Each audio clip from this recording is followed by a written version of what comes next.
যে বলতেছে মাঝে মাঝে একা একা হাসতেন, সবাই জিজ্ঞেস করে আমিরুল মুমিনিন কেউ নাই, আপনি একা হাসেন কেন? তো মাঝে মাঝে অতীত জীবনের কথা মনে ওঠে। বকরি পর্যন্ত চালাইতে পারতাম না, রাখাল ছিলাম, বকরি চড়াইতে পারতাম না, ডেলি একটা না একটা হারায় আসতাম, আর খালা ইচ্ছা মতে ডেলি মার দিত। আজকে তো আমি 3 মহাদেশের রাজা। কয় মহাদেশের? Europe, Asia, Russia. আগে মহাদেশ 3টাই ছিল, বাকিটি পরে আবিষ্কার হয়েছে। ইতিহাসের পাতায় টোকায় দেখলে আমারটা সত্য হবে। আগে মহাদেশ 3টাই ছিল, শুধু এশিয়া, রাশিয়া, ইউরোপ, এই 3টা ছিল। বাকি আমেরিকা, অস্ট্রেলিয়া এগুলো সব পরে আবিষ্কার হয়েছে। ওই যুগে ছিল না এগুলা। এটা তো সমুদ্রের ভিতরে লুকানো ছিল, মানুষ পড়ে বাহির করছে। কি যুবক, ঠিক তো? সত্য তো? তোমাদের শিক্ষা এটা বলে তো 3টাই ছিল, 3 মহাদেশের রাজা। একা একা হাসে। আল্লাহ আপনাকে পিছিয়ে নিবেন না। আমাদের শিক্ষিত মানুষগুলা ভাবে যে যদি আমি আল্লাহ পাওয়ায় লেগা যাই তাহলে মনে হয় আমি সুফি হয়ে যাবো। সুফি সব বুঝি ছেড়ে দিতে হবে। না না, কিচ্ছু ছাড়তে হবে না, আরো টপে উঠবেন। টপে এখন আর কতটুকু টপে, তখন আরো টপে উঠবেন। আল্লাহ দেখাইছেন দুনিয়ার ভিতরে সবচেয়ে টপ হইল 10 টপ, এর উপরে কেউ টপে নাই। আশারায় মুবাশশারার উপরে কেউ নাই, আছে নাকি? আপনার আমি কয় টাকার মালিক? রাগ হয়ে যাবেন? বলবো? হায় হায়, আপনার আমি কয় টাকার মালিক? কয় টাকার?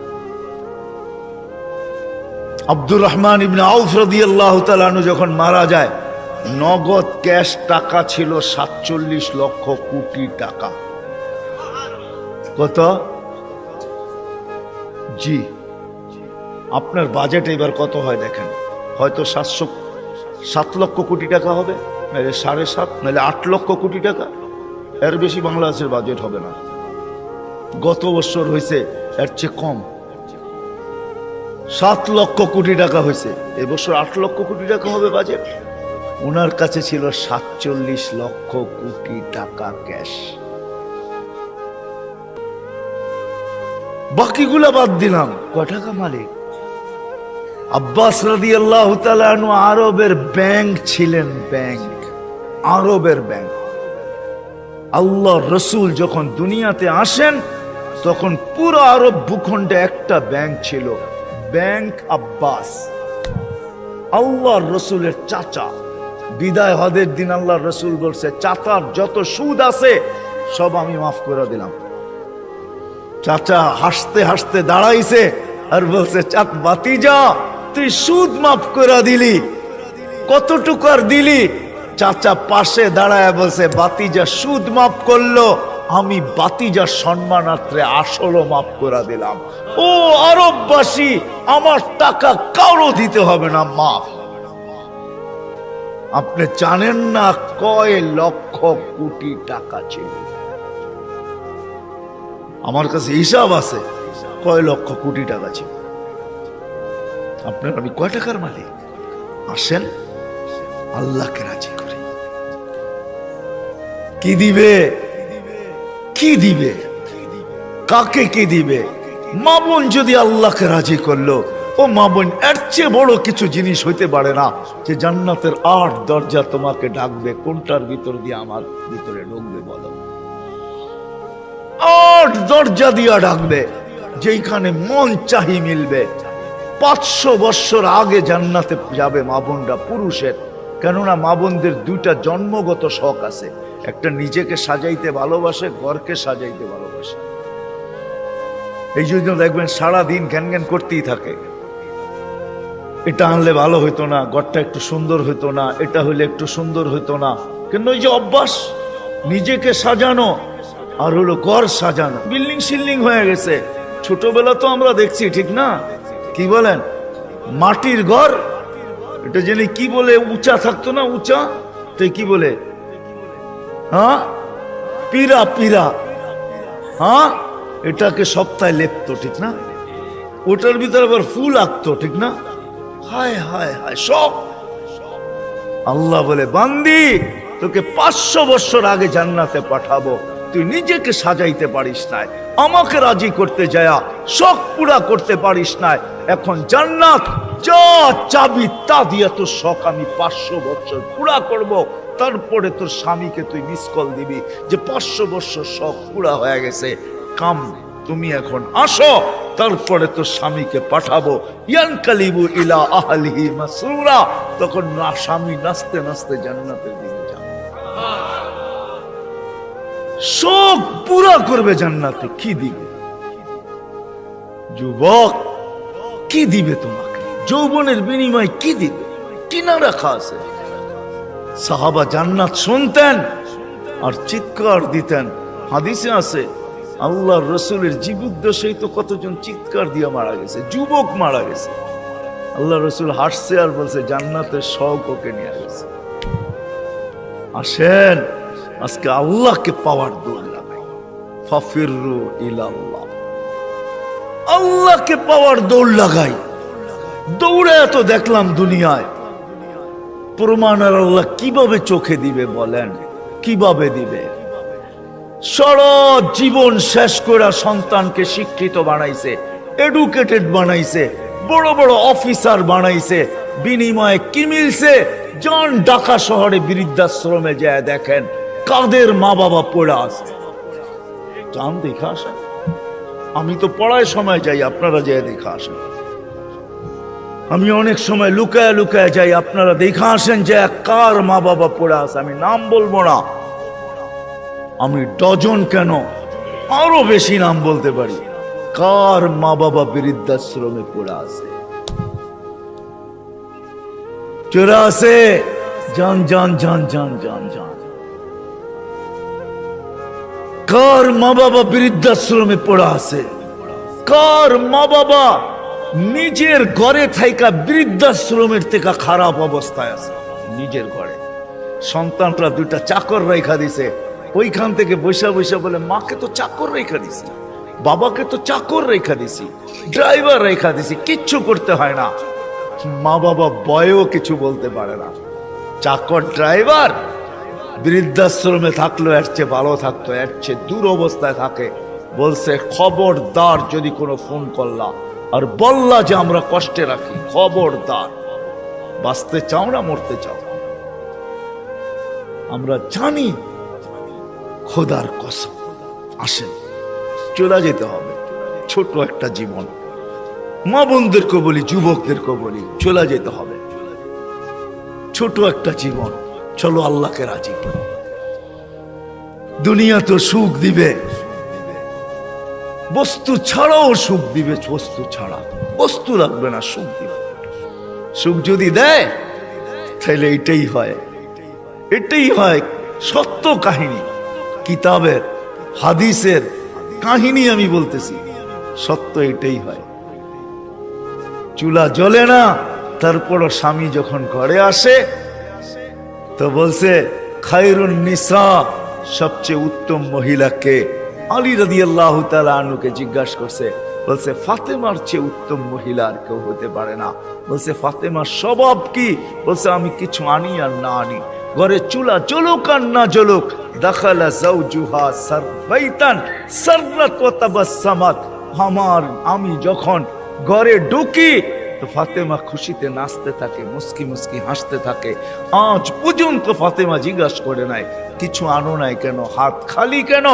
আবার এটাও বলছে 2 টোকা আমার কোনোদিন দিতে হয় না, 1 টোকা দিতে দেরি। ফাতেমা দরজা খুলতে দেরি করে না। জিজ্ঞাসা করছি এত তাড়াতাড়ি দরজা খুলিস কি করে? আব্বা শিখাইয়া দিছে ফাতেমা আলী যেন দরজা টোকাটুকি না করে, বলে এই জন্যই দরজায় পিঠ লাগায় দাঁড়ায় থাকি, টোকাটা যেন আমার পিঠে পড়ে, পিঠে। সুখ কাকে বলে? আমি তো সন্তানেরটাও দেখাইলাম, একটা না 100 দেখানো যায়। বাইজিদ বুস্তামি এমনি ওলি হয় নাই। হায় হায় হায়, মুসা আলাইহিস সালামের জান্নাতের সঙ্গী কসাই এমনি হয় নাই। ওয়াইস করনি জান্নাতের দরজায় দাঁড়ায়া আল্লাহ মার সেবার বদলা দিবে, এমনি না। দিনদার হওয়া ছাড়া, আল্লাহকে পাওয়া ছাড়া, আল্লাহর দিকে দৌড় দেওয়া ছাড়া সুখ জীবনে আসে না। নইলে আর্টিফিশিয়াল সুখ হবে। আপনি হাসেন, আমি মানবো আপনি হাসতে পারেন, কিন্তু হাঁটিটা আর্টিফিশিয়াল হবে, আর্টিফিশিয়াল, বাস্তব হাসি না। এই জন্য আল্লাহর রসুল আসছেন আমাদেরকে আল্লাহ পাওয়ায় দেওয়ার জন্য, আল্লাহকে মিলায় দেওয়ার জন্য, আল্লাহকে রাজি করা দেওয়ার জন্য। আসেন শিখি, শিখি, শিখতে হবে, শিখা ছাড়া হবে না। আমি ওয়াজ দিয়ে আপনাদেরকে বুঝাইয়া দিতে পারবো না। 1 ঘন্টার ওয়াজ আর কতটুকু বুঝাবো? 60-70 বছরের জীবন, এটা আপনাকে শিখতে হবে, শিখার ক্ষেত্রে যেতে হবে, স্থানে যেতে হবে। আলহামদুলিল্লাহ, আমাদের দেশই একমাত্র দেশ, দুনিয়ায় অদ্বিতীয়। মক্কা, মদিনা, বাইতুল মুকাদ্দাস ভিন্ন কথা, এই 3 জায়গার সাথে কোনো তুলনা হয় না। এছাড়া সারা দুনিয়ায় একদিকে আমার বাংলাদেশ, একদিকে আমাদের দেশের মতো সুবিধা কোথাও নাই। গ্রামে গ্রামে, গঞ্জে গঞ্জে, মহল্লায় মহল্লায়, পাড়ায় পাড়ায়, মসজিদে মসজিদে হক্কানি ওলামা আছে, হক্কানি আলেম, যাদের কাছে নবীদের আদর্শ রাখা আছে। এমন ইউনিয়ন নাই 2-4টা মাদ্রাসা না আছে, 2-4টা হেফজোখানা না আছে, এরকম কোন ইউনিয়ন নেই। আছে নাকি? বাকি আপনাদের ইউনিয়নে কয়টা আছে? হক্কানি আলেম আছে, এদের কাছ থেকে শিখেন। আমি তো দেখাইলাম, সহজে শিখেন যে আল্লাহ কিভাবে রাজি করা যায়। আমি কিন্তু দেখাইছি আমার জাতি যদি ঘুমানোর সময় তওবা করত, ঘুমেরতে উঠেই তওবা করত, যে আল্লাহ সারা রাত্র ঘুমে কাটায়া দিলাম, তারপরও তুই আমাকে ফেরত দিলি, জীবিত করে দিলি। কত মানুষই তো সারা রাত্র ইবাদত করে কাটাইছে, আমি তো একটুও করি নাই, একবারও তোর নাম নেই নাই। উঠা যদি তওবা করত, ঘুমানোর সময় যদি তওবা করত, আমার যুবকরা যদি আজান দিলে মসজিদে ছুটতো, কিচ্ছু না করতো, 24 ঘন্টার ভিতরে 5 ওয়াক্ত নামাজের জন্য যদি মসজিদ ভরা যেত, আজান দিতে দেরি, মসজিদে যেতে দেরি করে না। অথচ অথচ অথচ আব্দুল কাদের জিলানী রহমতুল্লাহ লেখছে, শুকর সকালবেলা ঘুমের থেকে উঠা বলে, মালিক কাইলা ইয়াকা আউয়ালা নাযরিন আলা মান লা ইউসাল্লি, মালিক তোর কাছে মাপ চাই, কোন বেনমাজির উপরে যেন আমার দৃষ্টি না পড়ে। আপনি বলবেন আমাদের এখানে তো শুকরই নাই, অসুবিধা কি নামাজ না পড়লে? ঠিক না? আপনি মনে হয় বোঝেন নাই, ঠিক না? যদি বুঝতেন, প্রত্যেক বেনমাজি শুকরের চোখে তার চেয়ে নিকৃষ্ট সে ভাবে, নাইলে সে কেন এই কথা বলবে যে আমার দৃষ্টিটা যেন কোনো বেনমাজির উপরে না পড়ে। আল্লাহ ডাকে 5 ওয়াক্ত নামাজের জন্য, 24 ঘন্টায় মাত্র আধা ঘন্টার জন্য ডাকে, মাত্র 32 রাকাতের জন্য ডাকে। আল্লাহ ডাকার দায়িত্ব নিতেন না, কোন উম্মতের দায়িত্ব নেন নাই, শুধু আমাদের নবীজির চেহারার দিকে চেয়ে দায়িত্ব নিয়েছেন। বিশ্বাস হয় না? হ্যাঁ, আমি বলবো দলিল দিতেছি, আমাদের ওলামা আমার সাথে একমত হবে, প্রমাণ দিতেছি। যখন 50 ওয়াক্ত দিছিলেন, মুসা আলাইহিস সালাম বলছে 50 ওয়াক্ত পড়তে পারবে না, কমায়া নিয়ে আসেন। কমাইতে কমাইতে কমাইতে কমাইতে প্রত্যেকবারে কমাইতে কমাইতে 5-এ আইসা ঠেকছে। মুসা আলাইহিস সালাম বলছে এর চেয়েও কমায়া নিয়ে আসেন। তখন আল্লাহর রাসূল লজ্জায় চেহারা লাল হয়ে গেছে, আবার যাইতো, চাই কি করে। মুসা আলাইহিস সালাম বলতেছে আমি 2 ওয়াক্ত পড়াইতে পারি না, আপনি 5 ওয়াক্ত পড়াবেন, তো পড়াবেন কি করে? তখন দিলটা ভিতরে ভাঙা গেছে, আমার মনে হয় দিলটা ব্যথায় ভেঙে গেছে। কথা তো সত্য, কিন্তু লজ্জায় তো আর পাও উপরে আগে বাড়তেছে না, বাড়াই তো বাড়াই কি করা, ভিতরে ব্যথা। যদি উম্মত 5 ওয়াক্ত না পড়লো, তাহলে আমি মুখ দেখাবো কি করা? তখন আল্লাহ মনে হয় ডাক দিয়া কানে কানে বলছিলেন, বন্ধু নিয়া যান 5 ওয়াক্ত, আমি আপনার উম্মতকে ডাইকা পড়ায় আনিব, ডাইকা ডাইকা পড়ায় আনিব, আমি ডাইকা ডাইকা পড়ায় আনিব। এই জন্যই ফজরের সময় বলে আসসালাতু খায়রুম মিনান নাওম। যুবক পায়ে হাত রাখা বলে 24 ঘন্টা কিচ্ছু করো না, 5 ওয়াক্ত শুধু নামাজ পড়ো। আমরা যদি বলি কিচ্ছু জানি না, কি দিয়া পড়বো? এই উম্মতের জন্য করছেন, কোন উম্মতের জন্য করছে বইলা উলামা আমাকে প্রমাণ দিতে পারবে না। এই উম্মতের জন্য বলছে ইমামের পিছনে দাঁড়াও। ইমামে তোমা যেরকম ইঞ্জিন নিজের জন্য চলে না, ডাব্বাকে গন্তব্যে নেওয়ার জন্য চলে, ঠিক ইমামের পিছনে দাঁড়াও। ইমামের পড়া তোমার পড়া হয়ে যাবে। তুমি ইমাম যেমন করে এরকম করো। ইফআল কামা ফাআল আল ইমাম, ইমাম যেরকম করে ওরকম করতে থাকো, নামাজ তোমার কমপ্লিট। এই সুযোগ কাউকে দেন। যদি 5 ওয়াক্ত নামাজই পড়তো,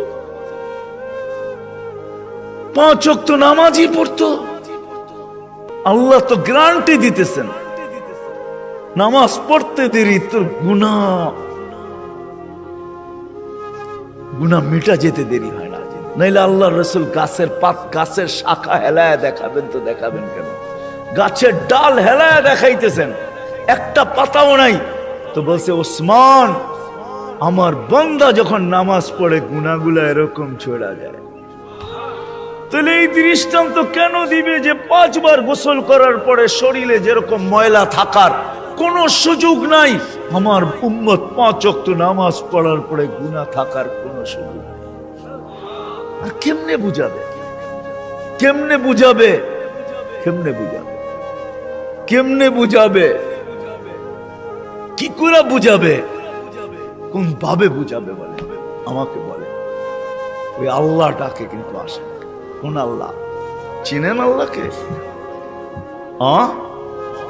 ওই আল্লাহ, শুধু আল্লাহ যে নিজের পরিচয় দিছে আল্লাহকে আর রহমানুর রহিমুল মালিকুল কুদ্দুসুস সালামুল মুমিনুল মুহাইমিনুল আজিজুল জব্বারুল মুতাকাব্বিরুল খালিকুল বারিউল মুসাব্বিরুল গফফারুল কহারুল ওয়াহাবুর রাজ্জাকুল ফাত্তাহুল আলিমুল কাবিদুল বাসিতুল খাফিদুর রাফিউল মুইজ্জুল মুদিল্লুস সামিউল বাসিরুল হাকামুল আদলুল লতীফুল খবীরুল হালিমুল আযীমুল গফুরুশ শাকুরুল আলিয়ুল কবীরুল হাফিজুল মুকিতুল হাসিবুল জলিলুল করিমুর রকিবুল মুজিবুল ওয়াসি আল হাকিমুল ওয়াদুদুল মজিদুল বাঈতুশ শাহীদুল হকুল ওয়াকিলুল কবিয়ুল মতিনুল ওয়ালিয়ুল হামিদুল মুসি আল মুবদি আল মুঈদ আল মুহয়ি আল মুমিত আল হাইয়্যু আল কাইয়্যুম আল ওয়াজিদ আল মাজিদ আল ওয়াহিদ আল আহাদ আস সামাদ আল কাদির المقتدر المقدم المؤخر الأول والآخر الظاهر والباطن الوالي المتوالي البر التواب المنتقم العفو الرؤوف مالك الملك ذا الجلال والإكرام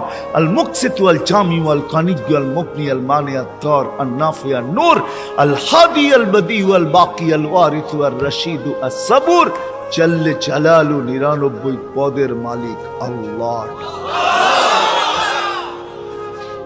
5 বেলা ওই জান্নাতের চাবি দেওয়ার জন্য ডাকে। নাইলে ওলামা কেন বলে আসসালাম মিফতাহুল জান্নাহ? জান্নাতের চাবি দেওয়ার জন্য ডাকে। কোন জান্নাত? আমাদের বাড়ির মতো বাড়ি হবে, ঠিক না? নাইলে একটু উন্নত হবে, ঠিক না? কি বলেন? ইউরোপের মতো হবে বাড়িঘর জান্নাতের। কি জানেন? সবচেয়ে ছোট বাড়ি হবে 2,40,000 মাইল। সবচেয়ে ছোট বাড়ির পরিধি 2,40,000 মাইল। সবচেয়ে ছোট বাড়ি, সবচেয়ে ছোট বাড়ি। বিল্ডিং গুলো হবে সোনার আর ইটার। ডেলি 70 বার কাপড় চেঞ্জ করবে। দুনিয়ার ব্র্যান্ডের কাপড়। মা বোনরা লেহেঙ্গা পড়বে 3 কিলোমিটার ঘের হবে, সুতা দিয়া তৈরি হবে না, আলোর সুতা দিয়ে আল্লাহ বানাবে। ওই কাপড় পরলে কেমন আলোকিত হবে বলেন? 3 কিলোমিটার লেহেঙ্গার ঘের হবে, 120 ফিট লম্বা হবে, চুলটিও 120 ফিট লম্বা হবে। জান্নাতের হুরদের থেকে দুনিয়ার মা বোনদের রূপ 1 লক্ষ গুণ বেশি হবে। যার 1 লক্ষ গুণ কম, তার ব্যাপারে আল্লাহ রসুল বলতেছে লাউ কাশাফা সাকাইহি লাগাবা যাউউশ শাম। পাও খুলে দিলে সূর্য চিরদিনের জন্য আলো হারায় ফেলবে। থুতু দিলে 7 সমুদ্রের পানিগুলা মিঠা হয়ে যাবে। লাউ জাহিকা আলা দুনিয়া লা তানাব্বারাতিদ দুনিয়া কুল্লা। হাসি দিলে সৌর জগৎটা আলোতে আলোকিত হবে।